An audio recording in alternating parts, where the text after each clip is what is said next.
인생은 고통의 연속이죠. 그 이유는 딱 하나입니다.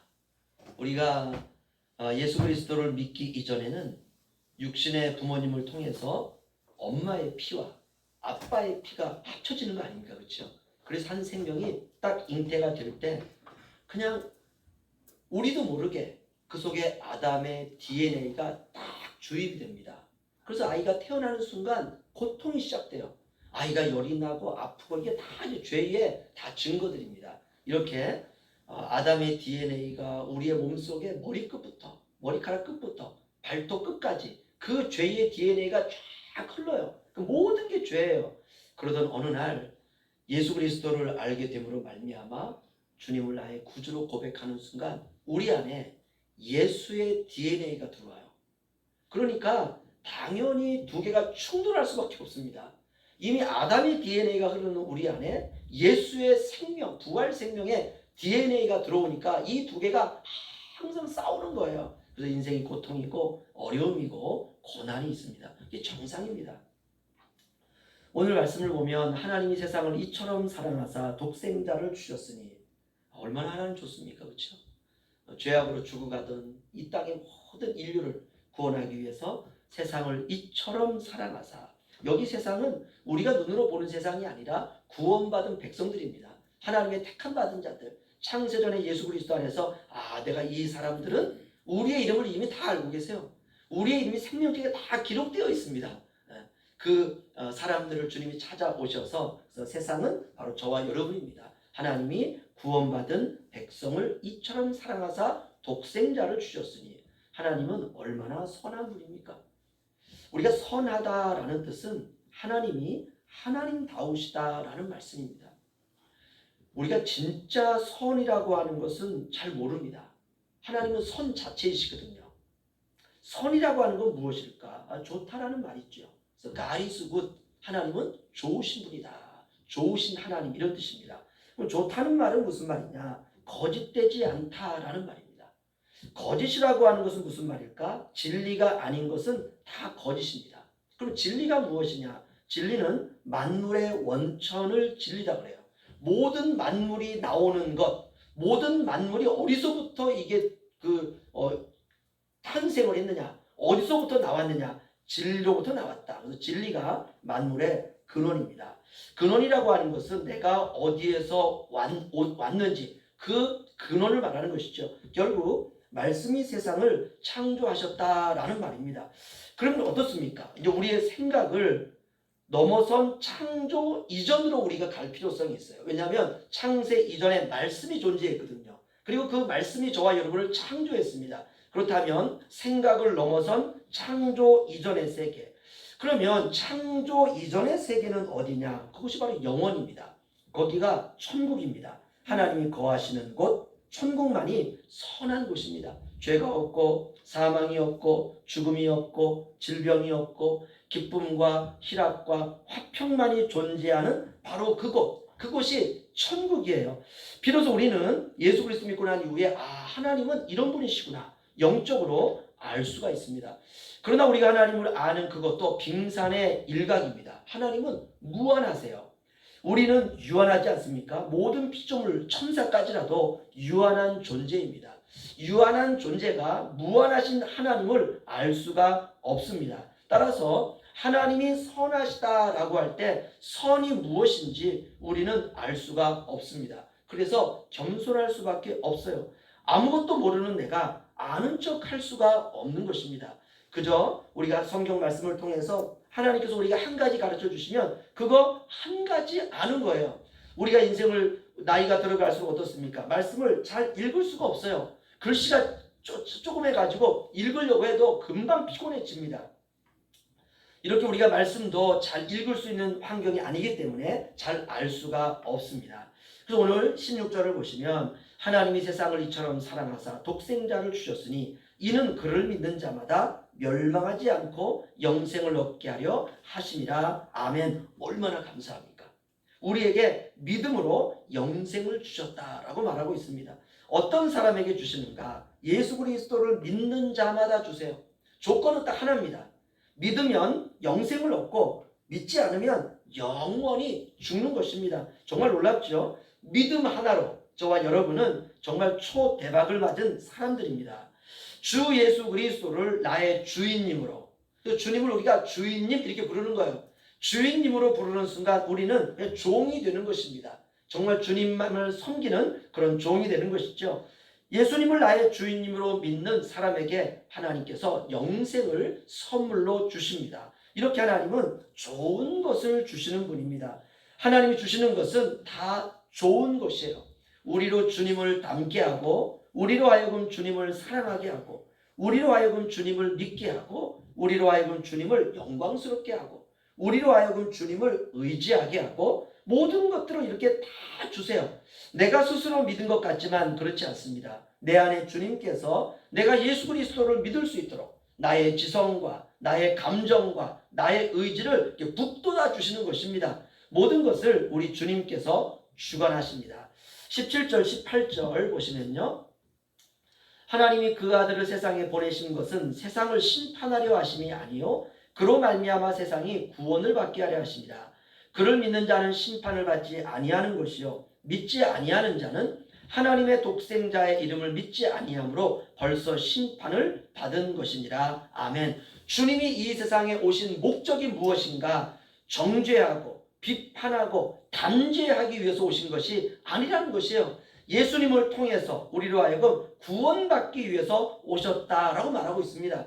믿는 것이 구원이고 믿지 않는 것이 심판입니다. 아주 간단합니다. 저와 여러분은 예수 그리스도를 믿습니다. 믿는 자는 구원을 얻습니다. 믿는 자는 심판을 받지 않습니다. 얼마나 고맙고 얼마나 감사합니까?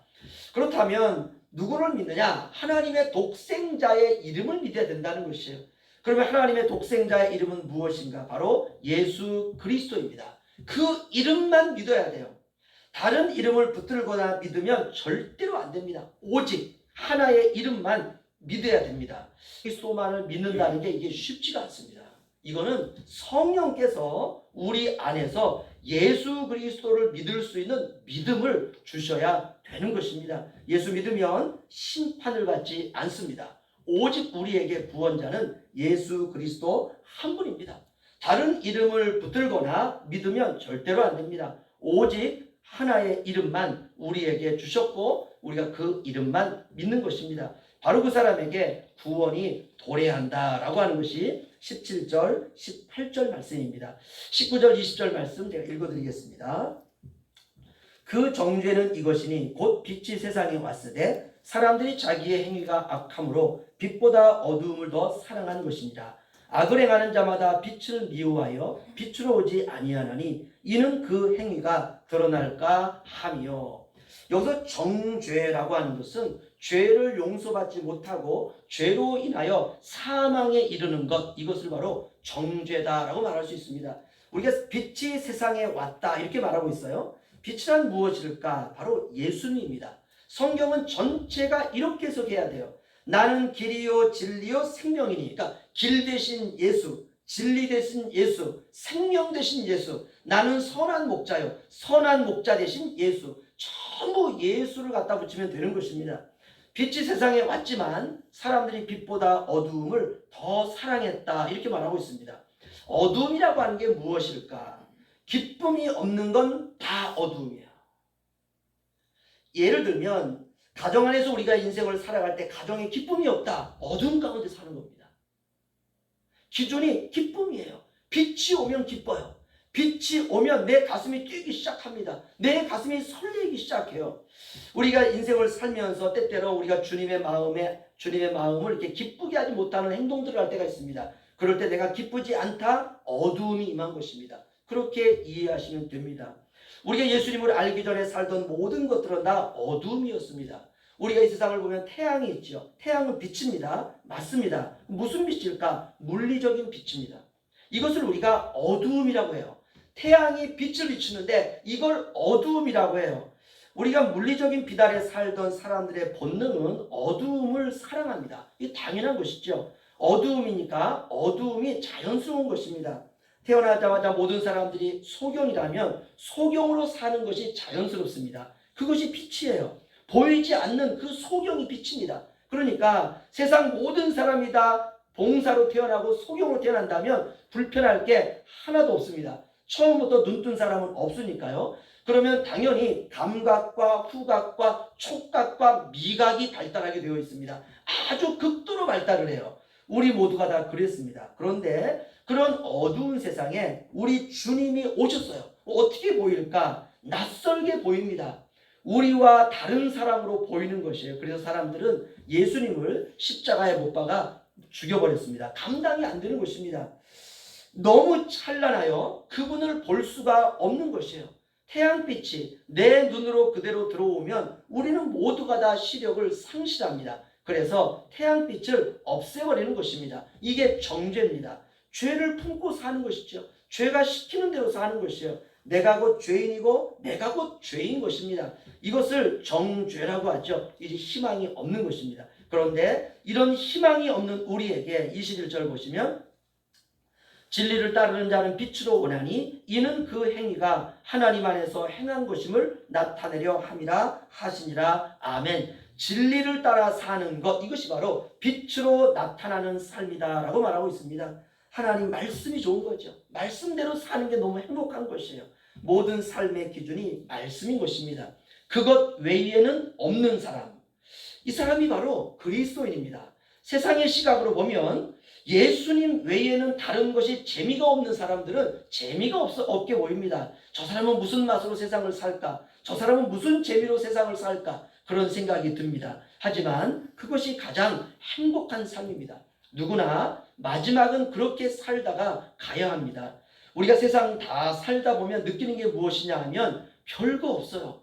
세상에 재미있는 것이 다 별거 없다는 걸 깨닫습니다. 세상에 뭐 수많은 곳을 여행을 다닌다 할지라도 그게 다 별게 없는 거예요. 제가 어떤 한 분을 만나서 그분과 한 1년 정도 교제한 남자분이 있는데 저하고 동갑이었어, 그분이요. 근데 그분 예수를 믿지 않는 분이었습니다. 그래서 어떻게 해서든지 전도를 하려고 했는데 이게 잘 안 돼요. 이분이 어떤 아픔을 가지고 있느냐 하면 자기가 결혼할 때 꿈이 뭐냐면 세계 일주하는 게 꿈이었어요. 전 세계 일주하는 것. 그러기 위해서는 돈을 많이 벌어야 했잖아요. 이 사람 사업을 했는데 돈을 어마어마하게 많이 번 거예요.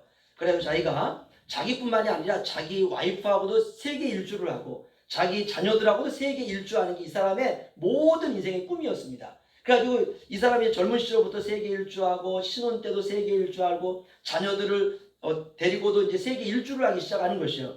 그렇게 10년 정도를 세상을 다 돌아다니면서 그걸 전부 이제 인터넷에 보관을 하고 거기다 기록을 했는데 어느 날 10년이 되어가는 어느 날 아내가 암이 걸린 거예요. 그러니 이게 큰일 난 거 아닙니까? 돈도 많고 앞으로 해야 될 것도 굉장히 많은데 병원을 한 3년 정도를 다녔는데 결국은 사형 선고를 받았습니다. 그래서 결국 아내가 죽게 되었는데 죽은 다음부터 5년 동안이 너무너무 이게 지옥인 거예요. 세상 사는 맛이 하나도 없는 거예요. 그때 제가 그분을 만나게 되었는데요. 재혼하라고 해도 그게 안 돼. 이전에 아내를 너무 사랑해가지고 재혼도 이거 뭐 그런 마음도 없는 것이에요. 이분이 하는 말이 그거예요. 결국은 자기가 인터넷에 올렸던 모든 여행의 기록과 일기를 전부 지워버리더라고요. 그분이 그런 얘기를 해요. 이 모든 자기가 아내가 없어지고 혼자 있다 보니까 세상에 자기가 여행했던 모든 게 다 별거 없다라고 얘기를 하더라고요. 오직 하나 주님밖에는 이 세상에서 내게 가장 중요한 분은 없다는 것을 우리가 세상을 다 살게 되면 알게 됩니다. 이렇게 인생이 수렴되어 가는 것이죠. 그렇지 않으면 말년이 꼬입니다. 외롭다고 느끼고 불행하다고 느끼고 삶이 우울해요. 육지에 있는 사람들이 아주 많은 사람들이 우울증에 시달립니다. 야, 어떻게 왜 좀 우울해할까? 우리가 그런 생각을 가질 수 있는데 많은 사람들이 우울증에 시달려요. 많은 사람들이 우울증 약을 먹고 살아갑니다. 오늘 말씀을 보면 진리를 따르는 자는 빛으로 오나니, 진리를 따라 살아가는 사람은 빛 가운데로 모인다라는 말씀입니다. 어둠이 아니라 빛을 선택한다는 것이에요. 빛이라고 하는 것은 밝은 것 아닙니까? 우리의 인생 모든 상황 속에서 밝은 것을 선택하는 것이에요. 인생이 조급할 것도 없습니다. 바쁠 것도 없습니다. 중요한 것도 없습니다. 오직 예수면 돼요. 이것 외에는 전부 대수롭지 않은 것입니다. 우리가 서로 오직 예수 안에서 묶여서 살아가는 우리 모든 교우들이 되시기를 주의 이름으로 축원합니다. 그러면 우리가 그렇게 살다 보면 야, 저 사람 예수 잘 붙들고 사네. 그러면 됩니다. 이게 전부예요. 나이가 들어갈수록 단순한 것이 좋습니다. 젊었을 때에는 얼마나 복잡합니까? 힘이 있고 여러 가지만 지혜도 있기 때문에 젊었을 때에는 복잡한 걸 잘 헤쳐나가요. 그러나 나이가 들면 우리 건강도 점점 노쇠해져 가고 또 우리의 생각도 점점 단순해지기 때문에 복잡하면 너무 힘듭니다. 우리가 세월 갈수록 단순함으로 초점이 모아지는 인생을 살아야 됩니다. 오직 예수, 하나님의 독생자, 믿음의 주인, 우리가 그분 한 분만으로 만족하며 살아가시는 이번 고난주간 되시기를 주의 이름으로 축원합니다.